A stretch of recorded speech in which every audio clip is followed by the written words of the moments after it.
Bigger than cakes. Give me some outside. Yeah, I was looking forward to it, and then I watched it.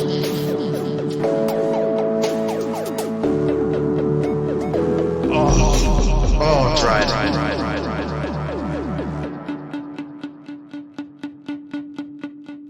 Hello, welcome to Bigger Than Capes. I'm Zach. This week I'm joined by Will. How you doing, Will? Howdy, buddy. I'm doing all right. How are you getting on? I was all right until that completely unnatural bit of introduction. Bit of a brain pause. Just stopped for a second. It's all good. It's all good. Yeah, I'm good. I feel like not a lot has happened in the last week, but no.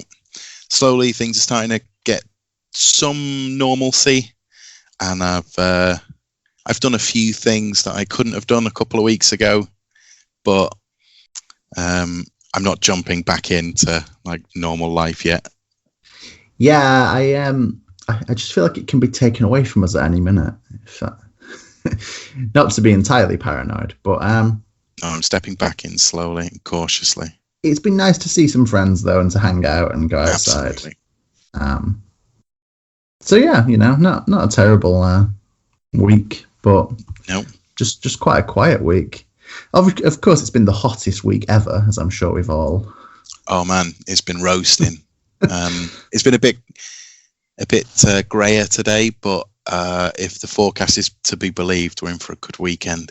Yeah, and I'm sure this is extremely dull. This is the most British conversation, just oh, ain't it warm? 98% of chit chat is just how good/bad the weather is. It's basically all we know. It's like we're raised on discussing the weather when we can't think of anything else. I feel like I am where you were about a month ago, maybe 2 months ago, in that I've started watching Legend of Korra. I'm about halfway through, and it's real good. Oh, it's real good. I don't think it's quite as good as Avatar, but that might be just because it was first, and seeing it first had a big impact. Maybe if I had seen them the other way around, it had been less so. I think Korra is animated to a really high standard. I think the occasional bits of CGI, but I think they blend it in very well. It seems to be that the CGI when it's things like airships or boats more than anything. Big machines and stuff. Yeah. But I think the story is quite clever. It's not dumbed down. I think it's quite complicated in some ways. And yeah, that's true. As ever, there's just loads of great characters that are really lovable. Yes. Big fan of Pabu, the fire ferret thing. Pabu's superb. Doesn't really do a lot, but boy, when he does. I liked you get a couple of returning voice actors. Is it supposed to be Zuko's grandson by that point? Because Zuko's now Fire Lord, or at least has been. Yeah, he's Lord Zuko now, and his grandson is on a ship, but is the same voice actor. Yes, which was nice. I want to say he is Colonel, Captain, Lieutenant Iroh. He's definitely Iroh. I can't remember what rank he is. No, that's going to drive me mad. Corporal? Chief Server Iroh. Emperor? No, I don't know. It'll come screaming back to me when it doesn't matter. Good stuff, and I think a cool expansion of the sort of Avatar world. Yeah, definitely builds on Avatar in an interesting way and kind of opens up some new ideas, which is pretty cool. Who knows? Maybe when I finished it, we'll do a Korra roundup thing. This is the kind of thing we often threaten with any animated series one or both of us watches, and Korra blimey. We're doing a terrible job. Oh, that's what we'll call it. Yeah, I know. I thought of it and thought that this is why this is the one we'll make, is because of that pun. Because we've got a name for it already. So I feel like we've got a little bit of time to do some comic book news. If you've got some stuff you want to can run through a couple of things. Let's see what we got. This is in very early stages, but it has been announced that Seth Rogen is going to make a new animated Teenage Mutant Ninja Turtles film, slated for 2023. Turtles is one of those things that never really goes away. Like, there's always something being made, whether it's comics or a different animated thing. But the four brothers and Splinter and like the various bad guys, I just think are such perfect archetypes of comic heroes and villains that I don't mind just seeing it over and over again. Like, I just really enjoy their dynamic. Yeah, I think that's fair. It's obviously I'm, neck deep into TMNT at the moment, as has been well documented. Turtles animated series, I reckon. It's animated film at least. I am for sure, and I think Seth Rogen's been at least partially behind Preacher and The Boys TV series adaptations, both of which I've enjoyed. So hopefully this comes with a equally, high standard. Talking of television and high standards, though, my next bit of news is that Jupiter's Legacy has been technically cancelled after the first season, with Mark Miller saying that he might do something with the franchise again in the future. Feels like potentially a reboot. And has announced Super Crooks as the next TV show that's going to be made. Okay. I don't think I've actually read Super Crooks. I'm aware of its existence. Me neither. Yeah, I'm vaguely aware of it. But it seems like an unusual hard turn, maybe to some bad reaction. But they seem to have decided to just sort of can this version of Jupiter's Legacy and leave themselves the option to make it afresh in the future.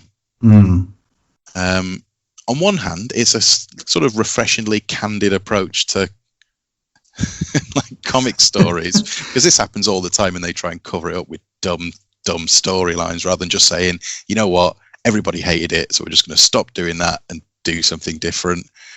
On the other hand, it shows very little confidence in the Miller-Netflix relationship. This is true. As a kind of early days, this is our first Netflix adaptation. It's not an incredible sign, is it? It doesn't feel great. I mean, I haven't finished it, and I'll be honest, now it's cancelled, I'm not inclined to bother. I'll do you one better. I haven't started it. It's an interesting one because I was kind of game for seeing what they would do with some of these Mark Miller properties, and I thought Jupiter's Legacy was probably one of the most promising ones, which seems like a bad sign all of a sudden. But it's interesting. I talked to Angela a couple of weeks ago on an episode. And by a couple of weeks ago, it could, of course, be any time this year. Yeah, 8 months or something. About The Tick. And The Tick was, 2016 to 2019? And I only watched it this year.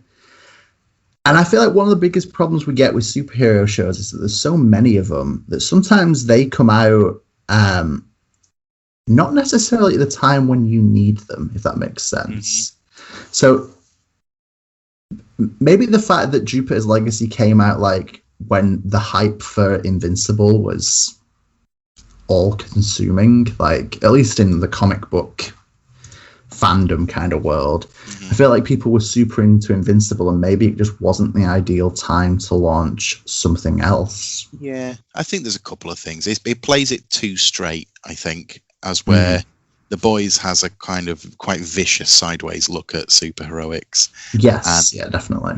Invincible has, again, a slightly sort of twisted view of the tropes and turns a few things on its head while also celebrating a lot of the basic tropes of sort of superhero comics. I think Jupiter's Legacy doesn't quite do either of those things. It paints the superheroes in a sort of relatively bad light, but doesn't do so in a way which is thought-provoking or funny. It's just, they just seem unlikable characters. And Yeah, I think it's come out amongst a slew of other like high quality stuff. Definitely, yeah. Maybe rested on its laurels that it thought, well, as long as it is superheroes, people will watch it. Maybe they're right. I feel like something that would have probably benefited that the first adaptation, there's so many like Miller World comics. They didn't have to start with superheroes. They could have gone for like Magic Order, or was it Sharky the Bounty Hunter that was meant to have been greenlit for an adaptation before it had even come out, and that would have been a sci-fi thing. Mm-hmm. What I don't know is, does the deal encapsulate stuff that's already been made, like Kingsman, Wanted, Kick-Ass? Can they make their own versions or spin-offs? I don't know where I heard this, so this could just be something that I've like dreamt up. But I'm fairly sure somewhere I have heard that there's meant to be like plans for Kingsman as a series and a Kick-Ass series. So I don't know if they're going to be like continuations, because obviously in comics there's been like ongoing Kick-Ass stuff. It's still going. New Hit Girl, new Kick-Ass, new Jeff Lemire was involved at some point, and even that didn't lure me in. So keeps trundling on, doesn't it? Yeah, no, there are enough superhero comics in this world for me to not have to read it. Yes, that is entirely true. It's interesting, though. I would like to think that the next go-around for a Miller World property will be a little bit more, I don't know, diverse and not as let's do superheroes. Yeah, I would like to see him have some success, because there are properties of Miller that I do really like, and a good Flash Gordon-inspired adaptation of Starlight, I think would be superb. If that's done right, I think that could be really enjoyable.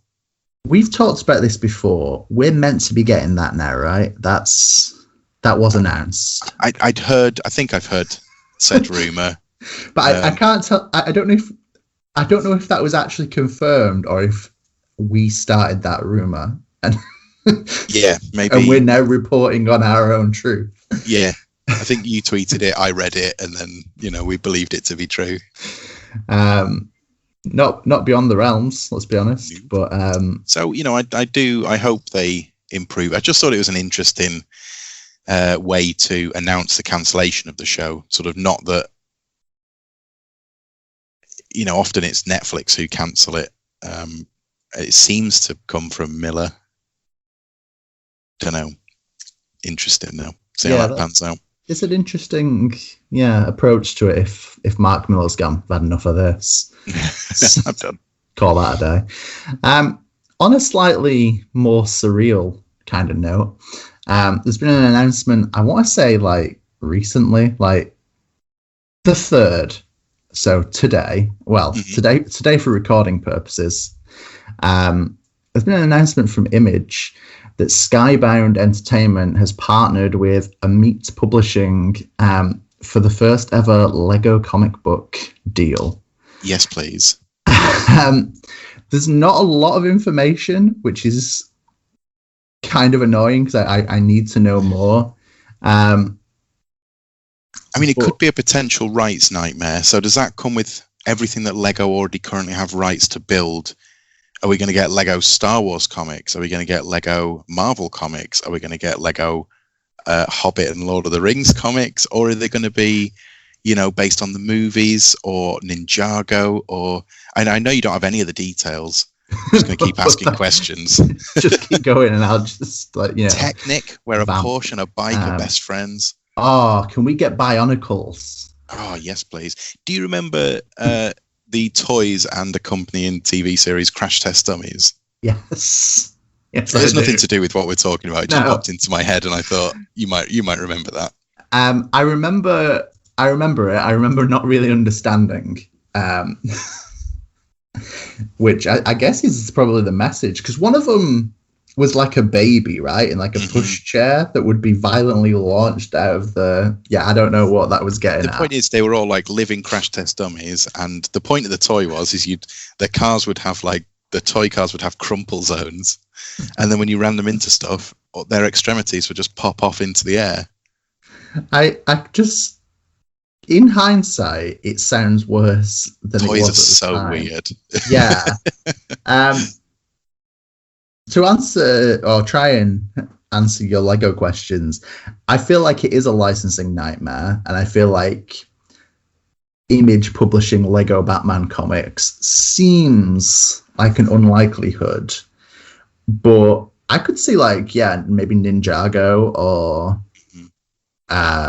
the original characters from the Lego movie. So Emma and Unikitty and Wildstyle. Yeah, and Lando Calrissian, I think he's in there, and the Joker, of course, that original character, and yeah, I know what you mean. But I don't know. It just sounds. It sounds like the kind of thing we're going to end up covering on a future episode to me. Almost certainly. Do you think, as an artist, is it easier or harder to draw Lego characters? Like, you're not having to do complicated joints, but also limits, what you can. How do you throw a punch with a C-shaped hand? It's just all open palm slaps. Don't know. Lego pimps. I'm not sure what to expect from a Lego comic with Skybound, but does this mean we can get Lego Walking Dead? Yeah, I mean that's the right way round. Start giving Lego Image properties. Oh man, Lego Walking Dead, Lego Saga, Lego Descender. That makes good sense. I need me a Lego driller. Yes. Oh yeah, actually, this is working out for me now.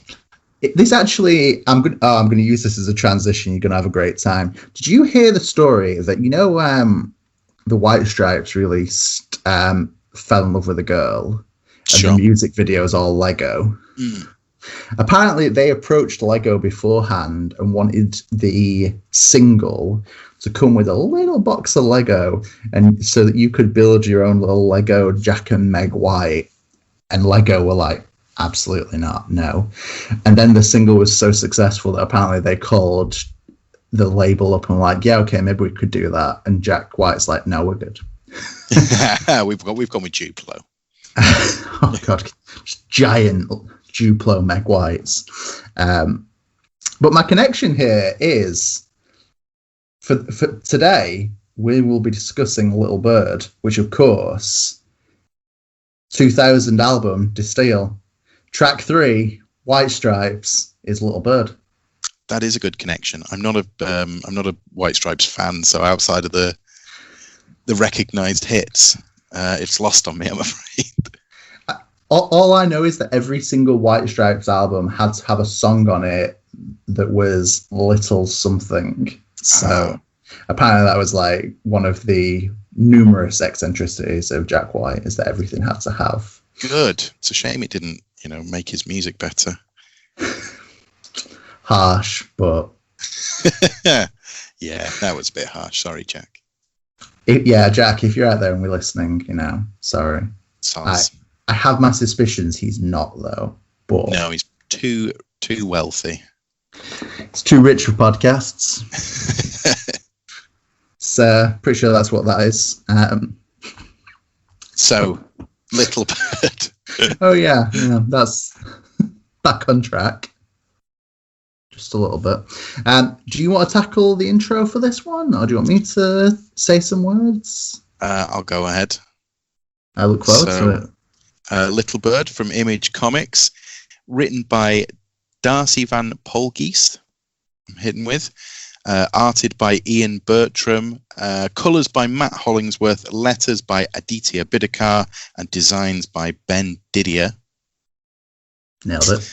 I wanted to talk about this book because it felt like when I read it, it was by far and a long way one of the best books of the year that it came out. That year being, well, I've got 2019 here, but that might have been the hardback that I've got. I think the hardback was the first edition, so I think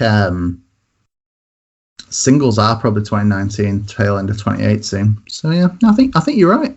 And but it just really, really stood out to me as a top tier bit of comics. And this is my second read through now, and I think it might have moved up into sort of like all time top comics category for me. I think it's pretty great comics. Yes, I'm inclined to agree with you on that. I think this is a really good, interesting, like 5-issue series. I think I can't imagine reading this in singles. I've read this twice in trade form, and I can't imagine going back. No, it's something I think that begs to be read in sort of 1 or 2 sit-ins. Yes, yeah, definitely. I think I read 4 issues last night and then 1 issue today, and I'm kind of annoyed at myself for not powering through it all last night. Did you do like 1, 3, 4, and 5, and then read 2 this morning? How did you know? Yeah, of course. You know, that's the best way to miss out like some of the development stuff and then learn the twists. Learn it as if it was a twist. Mm-hmm. That's how I recommend reading all comics. Backwards. Yes. But this book is broadly about the Empire of America crushing the kind of final remnants of the resistance in Canada. Yes. And America have become under the leadership of a particular bishop, have become a very Christian religious society built completely around the religion. And Canada, at least from what we see, appears to be one of the last few bastions of not that. Fair, yeah. But at the beginning, they are sort of decimated, and the only remainder is Little Bird. And it's her mission to go and find Axe, an old hero of the resistance, and sort of reignite the resistance. And along the way, you get lots of twists and turns about different characters and who they are and what their histories were. It's extraordinarily violent. Like I'm surprised there's anybody left to enjoy the resistance, because so many of them die so quickly in this book. Yeah, you're kind of right. It's a very slim number of survivors. Yeah, 8 people are like, woohoo! I suppose at this point we should point out there will be spoilers. Yes, indeed. I just want to head this off by saying, I don't know what your thoughts are, but honestly, this is the most Matt of books, and I don't think Matt's read it. That seems wild, because I think Matt would adore this. It has an art style that I think he would be super into. It reminded me quite a bit of like Mobius. Yeah. European sci-fi art. It was very epic, and a lot of the technology is like biology based. Yeah, there's a kind of creepy organicness to a lot of the things. Everything seems to just be made of intestines. I'm deeply unhappy with that sentence. Thank you, Will. But including sort of the insides of everybody as well. There's a point where a man gets chopped in half with an axe, and his insides are just intestines. They're just sort of sausage links in ketchup. There's also a scene where we see like the little, I don't know how to describe them. There's these little bald robot dudes who pop open and have like all claws and nightmare weapons, and their insides appear to be entirely intestine based. Yeah, it's weird, but not a fan of that. I really like it as an aesthetic. Like it's really unsettling and kind of gross. But in that James Stokoe kind of fleshy way, again, another reason Matt would be super into it. It has that. I think this is kind of James Stokoe by way of Frank Quitely. Stealing my notes, god damn it. Getting in early doors. Because the bishop He's just Lex Luthor from All Star Superman, isn't he? A bit thinner, but that's who he is. I don't think there's any like disguising that. Okay, he starts off with a bit of hair and then shaves his head, as he describes it as like a dawning of a new era, and changes to just dressing entirely in white and having a shaved head and being Lex Luthor. Yeah.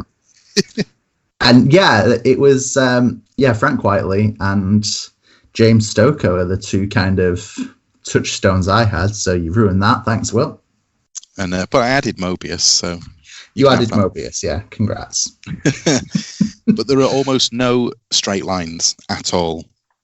Everything is sort of wavy and wonky. You know, there's the occasional sword or something. But I think we get like very squared off buildings when we're in like the New Vatican. But sure, there's sort of high technology Christian society, which again, we've already announced spoilers, haven't we? There's a kind of plague running rampant in there in the New Vatican, in the city, that affects the bishop's son. Gabriel. as well as Gabriel, thank you, as well as everybody else. We never really find out what that's all about, do we? No, we know that the bishop's okay though, seemingly unaffected by that. But yeah, it's it doesn't seem good for anyone else. It seems to be giving them loads of kind of weird red growths. Yeah. Again, not a fan of. Just creeps me out quite a lot. But yeah, Gabriel does not seem like a well boy. No. But it's got lots and lots of history of things that happened before this story. And I think it does a really good job of pacing that out throughout the book. So as we sort of find out, there's been a period of human sort of genetic modification. And one of the things that's resulted in is the resurrection gene, where Axe and seemingly anybody in his family line just can't die. They can eventually. Yeah, they can eventually die, but you have to do a pretty good job. It's kind of like the killing a vampire thing, where it's not enough to just do one thing. You've got to properly kill that. Yeah. One of the things I will say is the resurrection gene, and this is something I always mean to bring up and never do.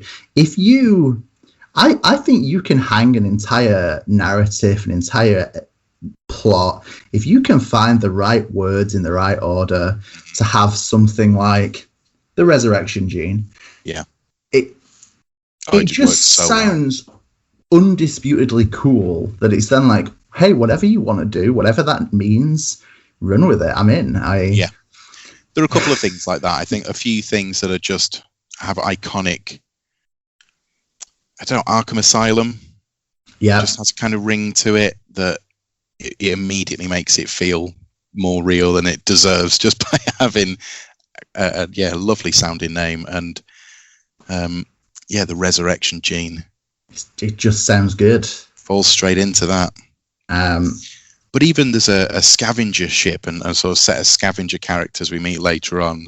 And that just looks like a sort of big ball of flesh with satellite dishes stuck to it. It's even got a little bit of hair on the top. Just the technology is weird, but I really, really enjoyed the aesthetic of it. It is that, organic technology feel. And when we see so basically the New Vatican have a army of 12. That's what they're called. The army of 12 who... 12. Their aesthetic is that they're these featureless, almost like ring wraith-esque monolithic giants, but then you'll get this little viewing portal where their face should be, and man, it's just a whole mass of goo with some eyes floating around, and I don't know how to feel about that. Oh, they're horrifying, but I really loved it.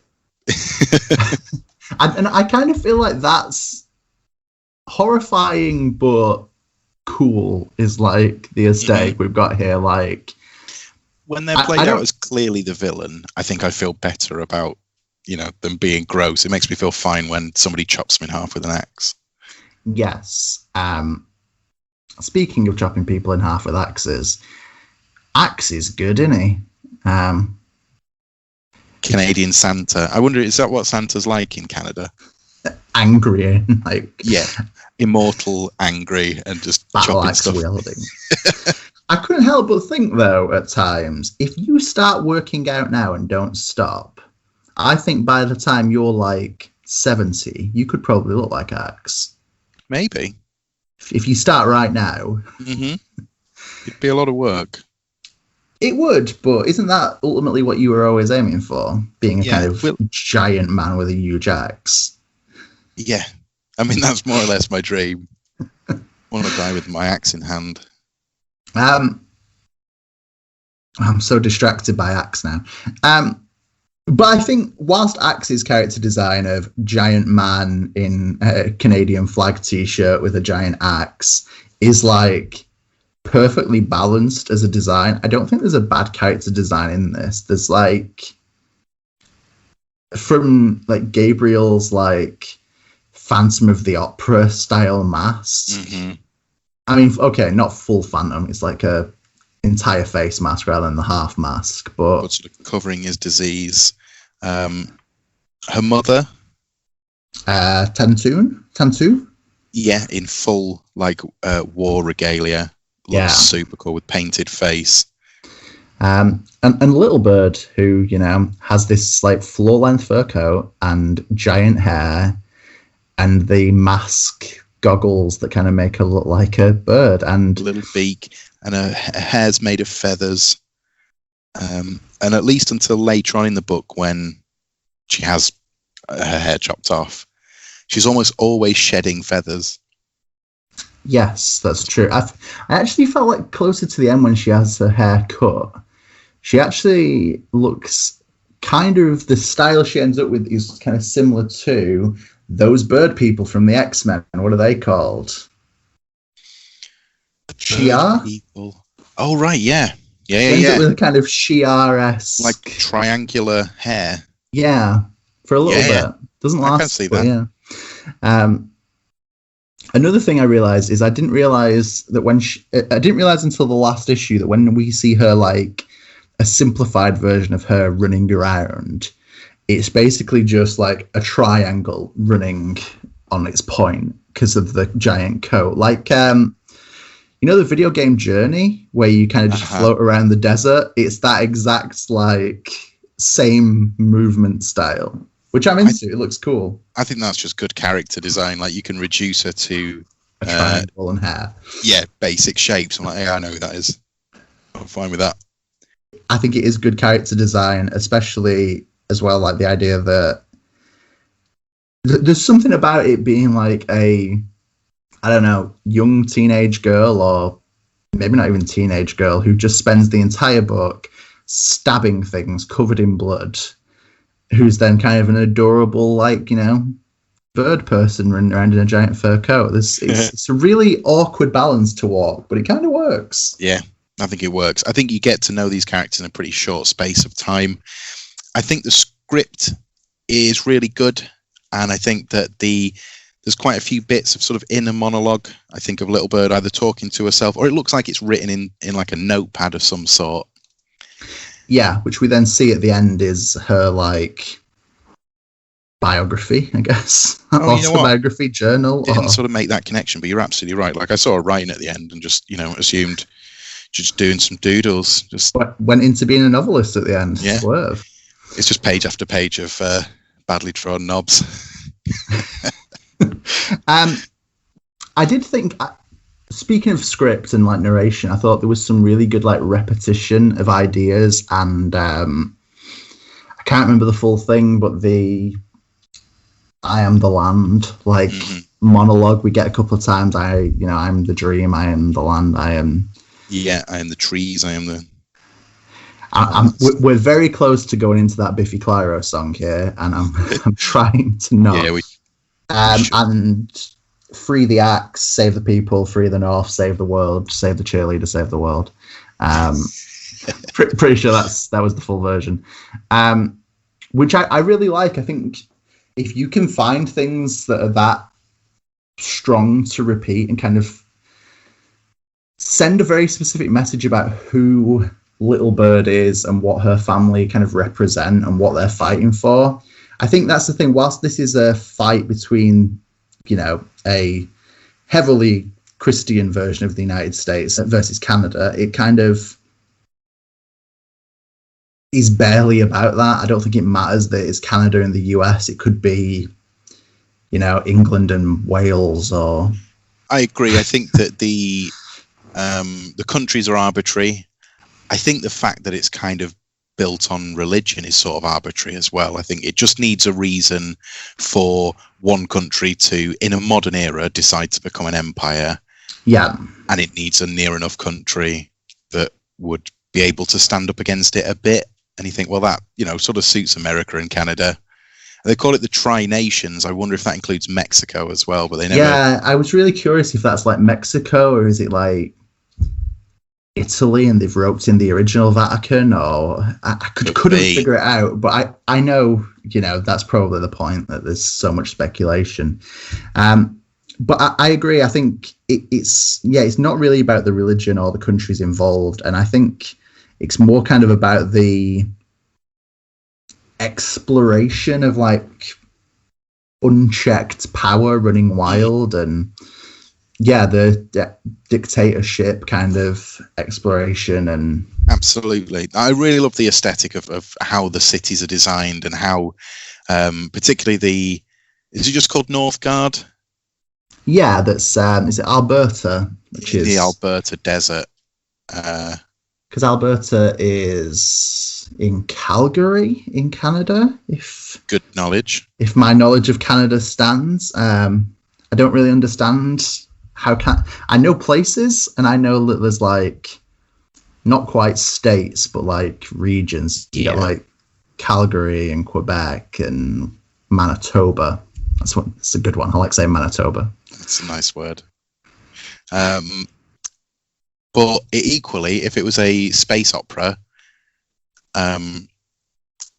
it would still work for me. I think you can swap out some of those elements and it's fine. I don't think it's even really a big attack on religion as a whole. Like at the end of the story, American Empire is still a Christian empire. Yeah. That's not sort of been revolted against by the people. It's just the bishop himself was a bad leader and a zealot. I don't think it's an attack on religion or a message that religion is intrinsically a bad thing, but I do think it uses it to explain why like this war has been going on. Yeah, I think that's entirely fair. I think it's the bishop is the problem, and even his motives at times aren't entirely okay. No, his motives all the time are pretty much entirely evil, but you can see that a lot of what he's doing is to try and protect his son, or save his son. But then it kind of begs the question: if he hadn't stolen Tantu away and then stolen Gabriel away, and if he hadn't consistently stolen children, would Gabriel have even been unwell? Because he wouldn't have been. He would have been off in Canada and. Again, we don't know what's caused this sort of plague. We don't know why, because it seems the only cure appears to be the resurrection gene. Just keep saying it. It's good. Yeah. It's good words. Resurrection gene Hackman, and it's new band name. Problem solved. So it sort of suggests that it's not a normal disease, like it's some sort of new plague, but all the way along he's dropping hints about that he wants the resurrection gene. And there is also a Reverend Mother who isn't quite as evil, but is definitely like his lackey, lives inside this weird bubble with some fluid in the bottom that sloshes about, and she's also made of intestines. We assume. Also, it's weird because she seems like the bishop's lackey, but there are also times where he complains about having to answer to her and the council, which then kind of begs the question, but we never see the council. Is there a council? I'm kind of curious, because I feel like Yeah, I kind of got the impression there is, and I think this kind of American Empire thing is only happening in the land of sort of North America and maybe South America as well. But I get the impression that this is the first time that it's taken over in this way, and that the bishop is the kind of reason for that. Yeah, the council are backing him all the way, but from a distance, and that he sees himself as the ultimate leader, but actually he does answer to someone somewhere. Yeah. I mean, he is only a bishop, so obviously there are, at least if we're under like a traditional like backdrop, there are levels above that. Yeah, but I guess it didn't bother me that the history isn't completely explained. I think you get enough for this story, and I think because of the way it's written, and it's in times quite like literary. I think the way it's written is there's a sort of often very nice prose, and it makes it feel like the events are important, and it makes the stakes feel important. Yes, definitely. And I like that we kind of get our history lessons in a series of flashbacks. Like every time Little Bird dies, she kind of, gets a little bit of history from her mother, and which helps us fill in the gaps. And we also see like Axe's memories at times, and I think it plays nicely, particularly with Little Bird. It plays in nicely with illustrating like what happens when you're dead if you've got the resurrection gene, which kind of reminded me of that Eternal Warrior run where Gilad dies and then he goes to his happy afterlife and has to decide if he's going to stick there or if he wants to come back and save the world again. It kind of had a similar feeling to that. Mm-hmm. Yeah, I can see that for sure. I've read one issue of Wolverine where kind of the same thing happens as well, but I don't think it's a common show for old Logan. I think he just tends to pop back. Yeah, it seems to be whatever the writer wants with Wolverine, I think. However they choose to depict that, which I guess that's Marvel Comics for you.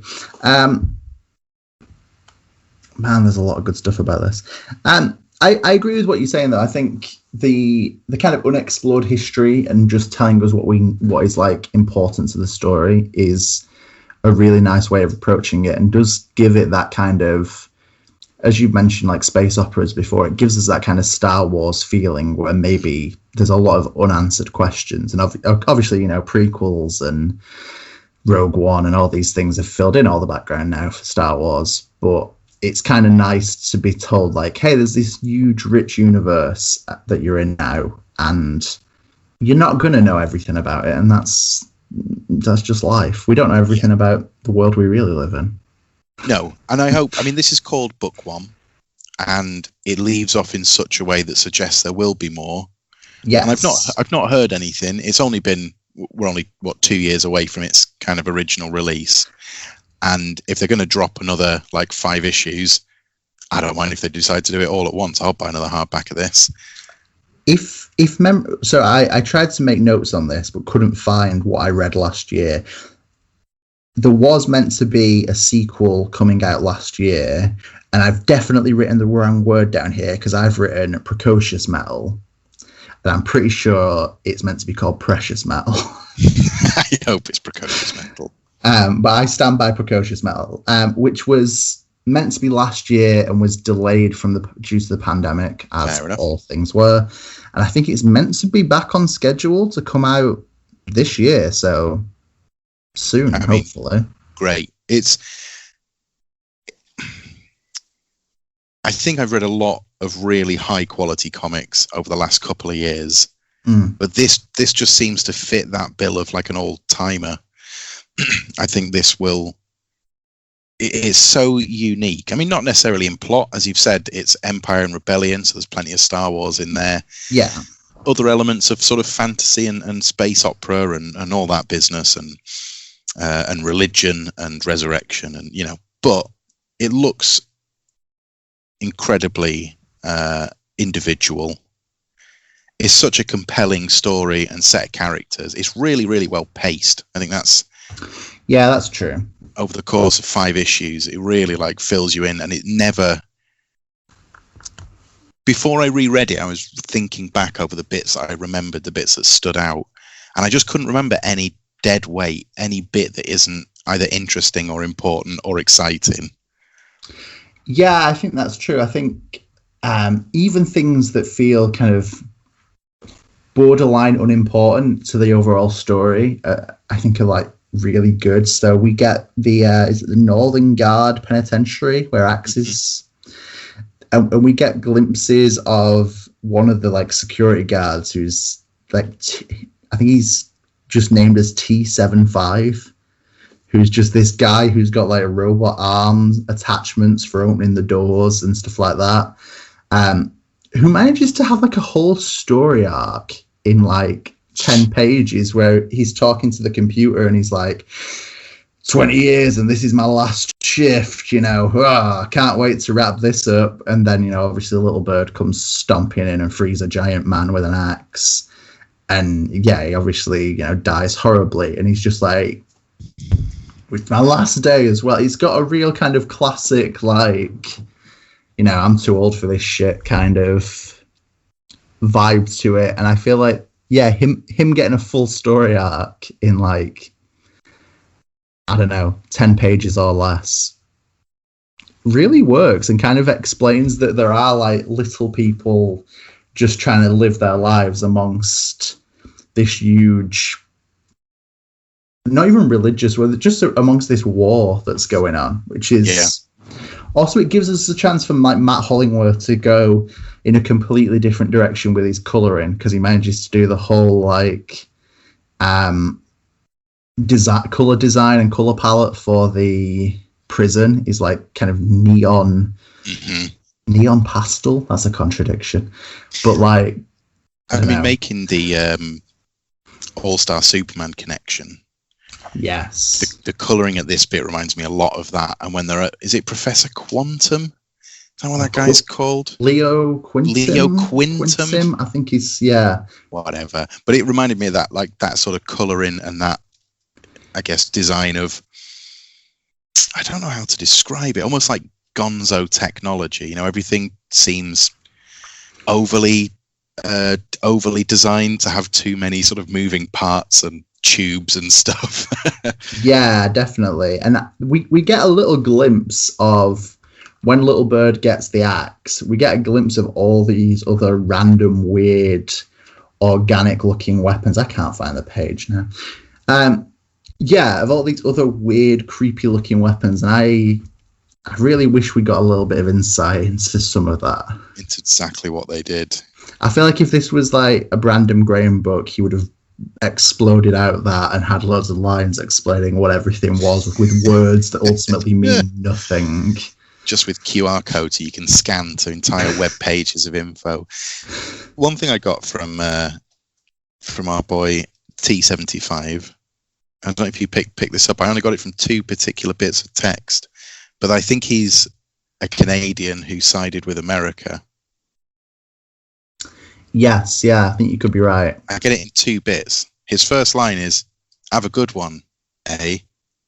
And I'm immediately thinking, this guy's Canadian. And then when Little Bird finally catches up with him, she says, "Traitor." Okay, yeah, I hadn't put enough thought into that, but I think you could be right. From those two bits, I kind of figured that, as you say, it's a story about like a little guy existing in this world, but also somebody who ultimately sided with the enemy. Yeah, I think you're right. Also, and I feel like I have to. We've talked about a lot of violence, but T75 is sliced in half by axe. That's how he dies, like straight through the head. And what really got me is like absurd detail is we then see a panel of his body lying in the distance, where most of the time he would have been cut clean in half, but not in Little Bird. No, he's just like, just sort of down to the navel.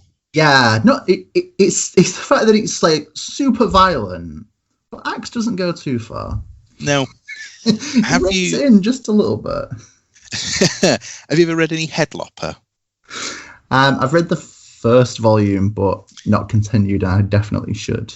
Oh, absolutely. It's excellent. But this reminds me of just like a hyper detailed version of Headlopper, like an old man with a big white beard just lopping things in half.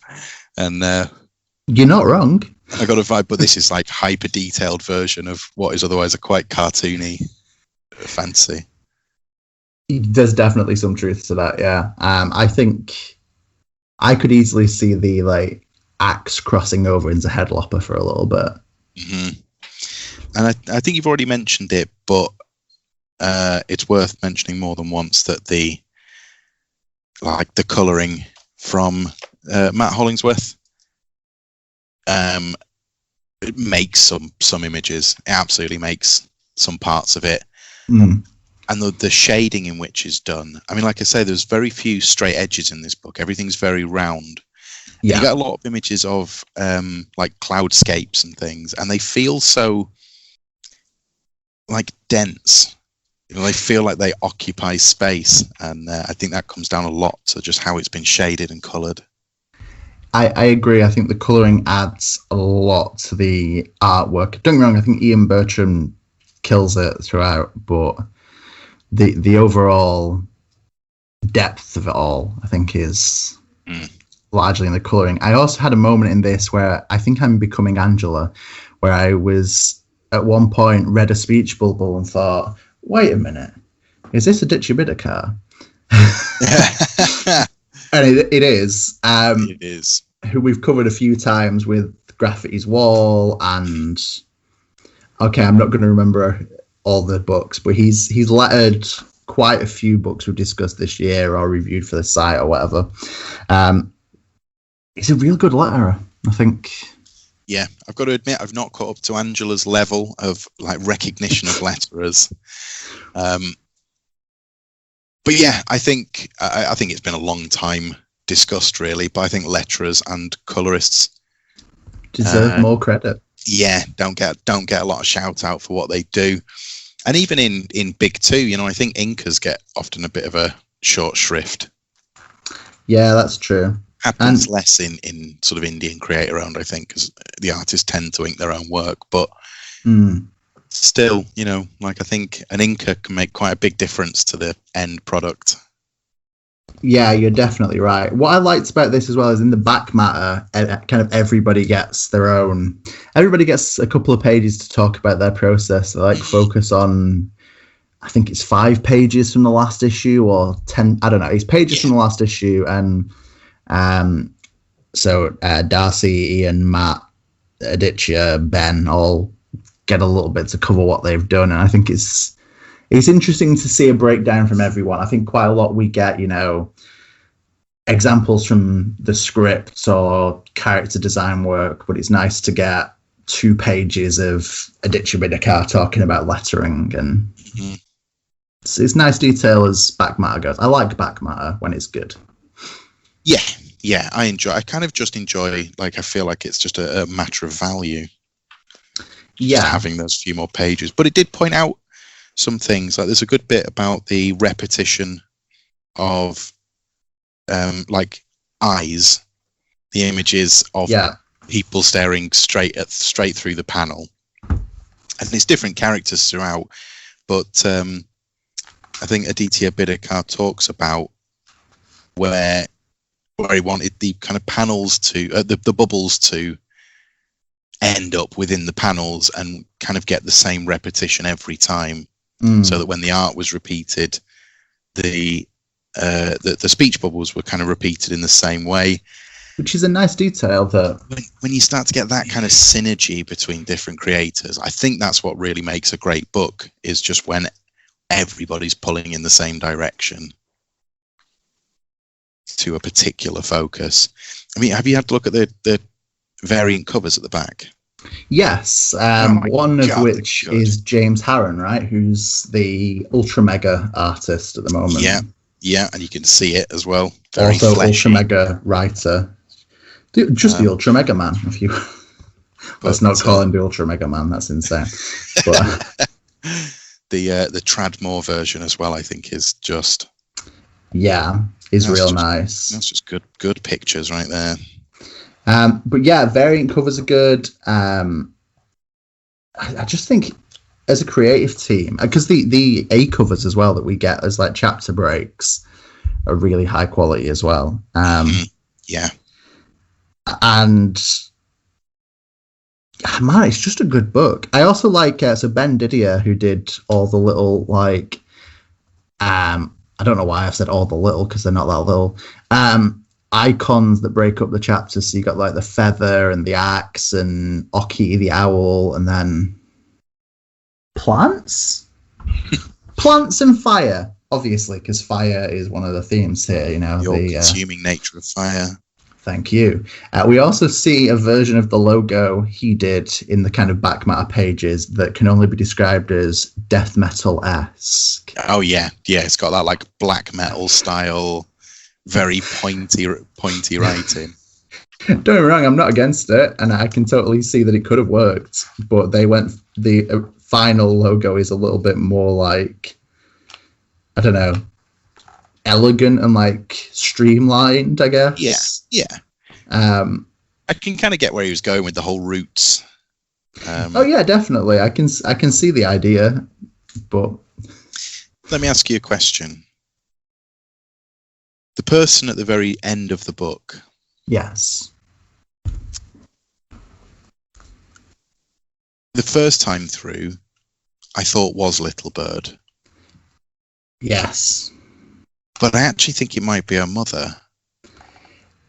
Yeah, I think you could be right. I'm not entirely sure, but it was the fact that we see Little Bird a page earlier, or 2 pages earlier, and whilst it's the same clothing, it's like the scarred face and the kind of white pupils made me think that maybe it's just looks a lot older.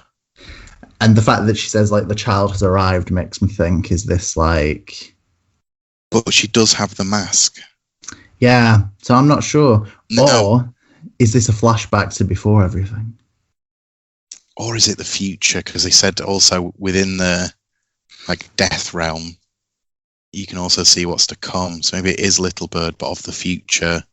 Maybe. Because she's seeing it through the sausages, through the intestines, which is a hallmark of the Magic Land. Now I talk about it, I realise how vague a lot of this book is, but it definitely didn't bother me while reading it. It doesn't bother me now. To be fair, I do think kind of a trademark of like fantasy stories is often the ability to be quite vague. Yeah. I think it needs an internal logic, and it has that. It never becomes silly. It never sort of nothing feels Deus Ex Machina'd.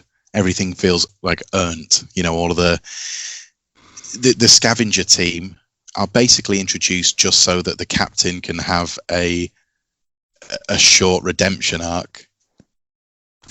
Yeah, that's true. And is he just Sarge? Is that the name we get for him? Yeah, Sarge. Sarge Maxwell Weaver, I think he screams as he drives his bomb vehicle into a city.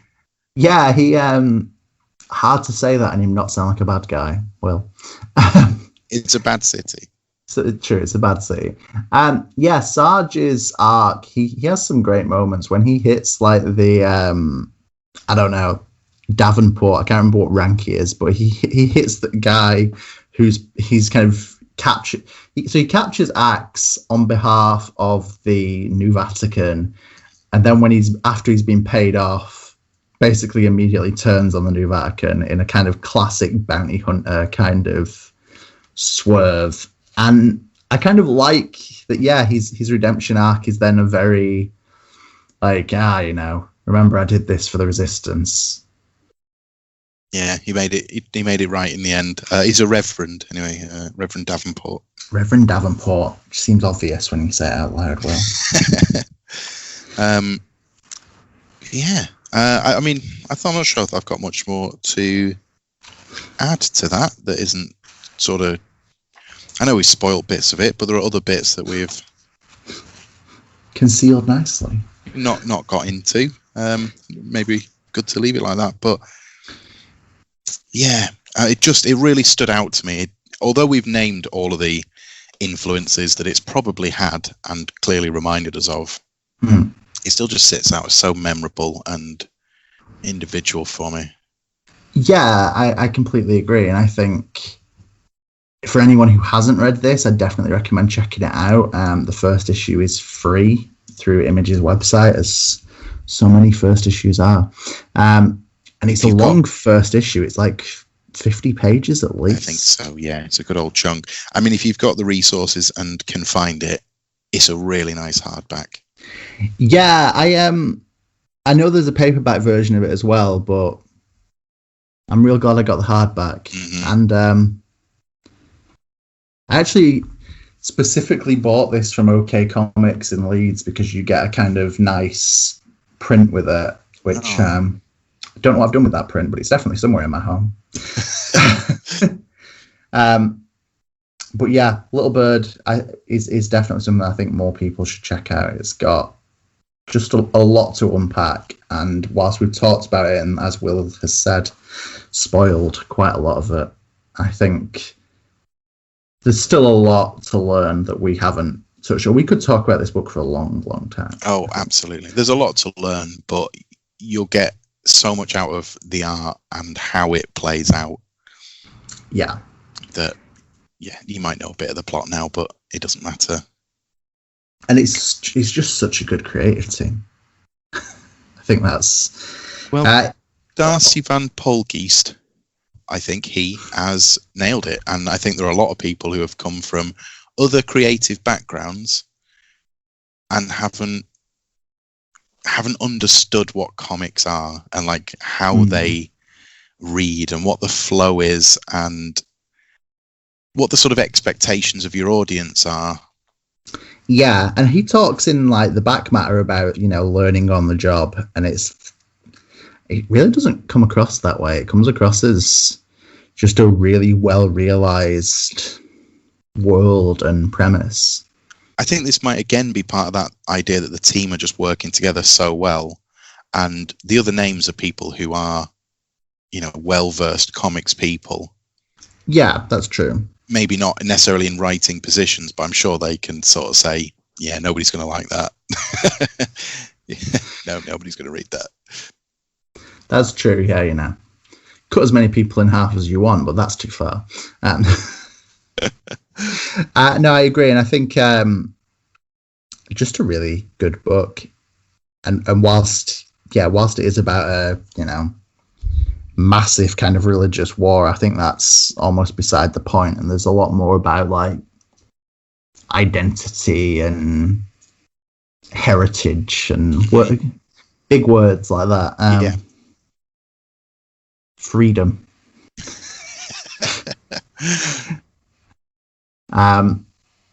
So yeah, I feel like this has been quite a brief one, but perhaps so. I think it's difficult when we both agree, I think, so strongly.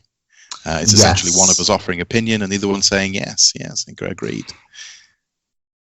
Yeah. Makes it a bit trickier to stretch them out. We're self-aware. Yeah, at least we know we're doing it. But yeah, no, I think it was worth having the chat about because it's a book that I think deserves some attention, to be honest. And maybe it's a choice of the creators themselves not to, but with a lot of different things being made into films and television shows, you might need to go in with some budget to make this look right. But I think you've got yourself a pre-built world, a pre-built film. Yeah. I think this feels like it could be over a runtime of sort of 2 hours. Yeah, quite comfortably. And you could get all these beats in.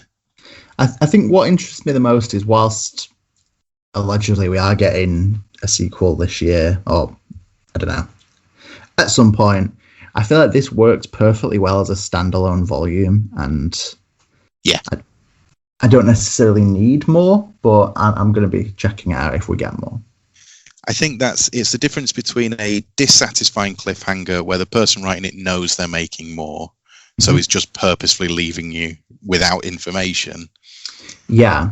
And then the satisfying cliffhanger where they're clearly not sure, like whether they should or whether they will get the opportunity to make more. So it is in and of itself a lovely, like, self-contained story, but there's just just enough room to say, but we could do, there's more that could be said. Yeah, I think, which is nice. I like it when a story isn't necessarily, I think both of us do, when things are built and they can be a single volume and there isn't necessarily this assumption that there's going to be more. Sometimes a story it doesn't have enough depth to be more than that. And the mistake I think people make is when they have a popular thing, is that they try and make that story go over 2, 3, 4 volumes. And a lot of the times it just isn't strong enough, and something that starts really, really strong just sort of peters out rather than, just existing, being good. Yeah, of course. I think you're very right. Wow, this is just us agreeing with each other. Christ. Yep. But yeah, I'm definitely going to be keeping an eye out for Little Bird Volume 2 and anything else from Darcy Van Poelgeest. Yeah. I hope he does more comics work and it's not just a one-off, because it's real good stuff. It is real good stuff. I agree with you. Shockingly. So on that, agreeable note, I think that might be the end of this episode. I disagree. I think it's the end of the episode. Oh, wait. Damn it. So we've been Will and Zach. This has been Bigger Than Capes. And remember that comics are bigger than capes. That wasn't terrible.